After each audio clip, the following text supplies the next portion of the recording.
હાલો આંકડાશાસ્ત્ર.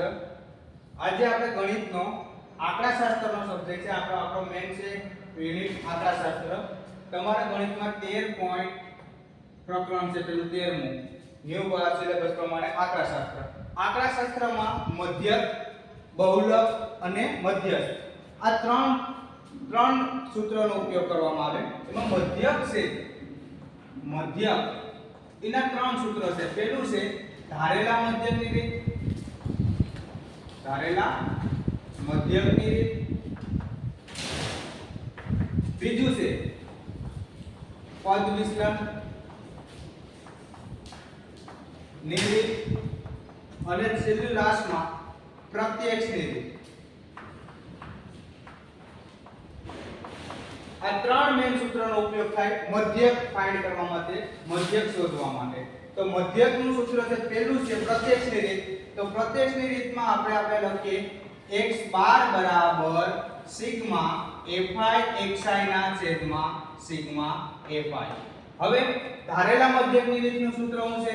x bar બરાબર sigma a plus sigma fi pi ના છેદમાં સિગ્મા fi. હવે છેલ્લું લાસ્ટ છે પદ વિચલનનું સૂત્ર. પદ વિચલનનું સૂત્રમાં આવે છે x બાર બરાબર a પ્લસ કાઉન્સમાં સિગ્મા fi ui ના છેદમાં સિગ્મા fi ગુણ્યા h. આ ત્રણ સૂત્ર છે મધ્યકના. હવે બહુલકના ના પછી ત્રણ સૂત્ર છે. તમારે નોટ કરવા હોય તો નોટ કરી શકો છો. પહેલું તમારી બુકમાં આપેલ છે પ્રત્યક્ષની રીતનું સૂત્ર છે, બીજું છે ધારેલા મધ્યકનું છે અને ત્રીજું છે પદ વિચલન.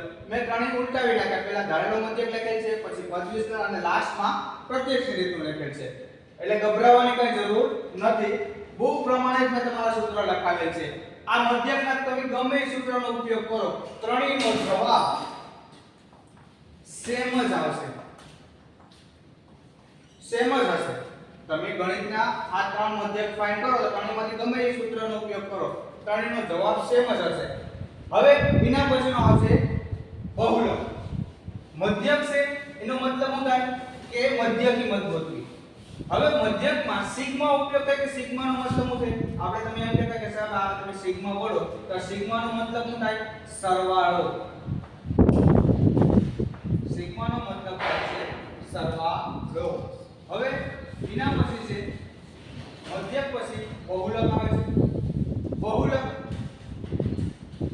બરાબર બહુલકને z તરીકે દર્શાવવામાં આવે. હવે z બરાબર a plus f1 minus f0 છેદમાં 2f1 minus f0 minus f2 ગુણ્યા h.